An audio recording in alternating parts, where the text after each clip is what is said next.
Hi friends, എല്ലാവർക്കും വിദ്യാർത്ഥി ലോക ഈസിലേക്ക് സ്വാഗതം. ഡിജിറ്റൽ കണക്ടിവിറ്റിയിലും ഡിജിറ്റൽ സൊല്യൂഷനുകളിലും ഇന്ത്യയെ ആഗോള നേതാവാക്കി ലോകത്തിലെ ഏറ്റവും നൂതനമായ 5G നെറ്റ്വർക്ക് ഇന്ത്യയിലുടനീളം പുറത്തിറക്കാൻ ജിയോ ഒരുങ്ങുകയാണ്. 700 MHz, 800 MHz, 1800 MHz, 3300 MHz, 26 GHz ബാൻഡുകളിൽ spectrum ഉപയോഗിക്കാനുള്ള അവകാശം ജിയോ സ്വന്തമാക്കി. വ്യത്യസ്ത ഫ്രീക്വൻസി ബാൻഡുകൾ ഉപയോഗിച്ച് 5G നെറ്റ്വർക്ക് സേവനങ്ങൾ ആരംഭിക്കുന്നതിനായി ഇന്ത്യയിൽ 5G സ്പെക്ട്രം ഏറ്റെടുത്തതായി റിലയൻസ് ജിയോ സ്ഥിരീകരിച്ചു. 20 വർഷത്തേക്ക് സ്പെക്ട്രം ഉപയോഗിക്കാനുള്ള അവകാശം നേടിയെടുക്കാനുള്ള ആകെ ചെലവ് 88,078 കോടി രൂപയാണ്.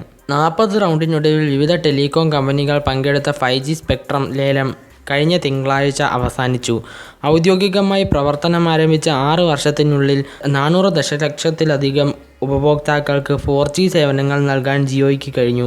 ഇപ്പോൾ ടെലികോം കമ്പനി അതിൻ്റെ 5G സേവനത്തിലൂടെ പുതിയ ചുവടുവയ്പ്പിന് ഒരുങ്ങുകയാണ്. രാജ്യത്ത് 5G സേവനങ്ങൾ നൽകുന്നത് ഉറപ്പാക്കുമെന്ന് ജിയോ പറയുന്നു. ജിയോയുടെ 5G സൊല്യൂഷൻ ഓരോ ഇന്ത്യക്കാരൻ്റെയും ആവശ്യത്തിന് അനുയോജ്യമായ രീതിയിൽ ഇന്ത്യയിൽ തന്നെ നിർമ്മിച്ചതാണ്. അപ്പോൾ ഫ്രണ്ട്സ്, എല്ലാവർക്കും ഈ വീഡിയോ ഇഷ്ടപ്പെട്ടെന്ന് വിചാരിക്കുന്നു. നാളത്തെ രാജ്യത്തെ പ്രധാന വാർത്തയുടെ വിശകലനവുമായി കാണാം. അതുവരേക്കും ഗുഡ് ബൈ.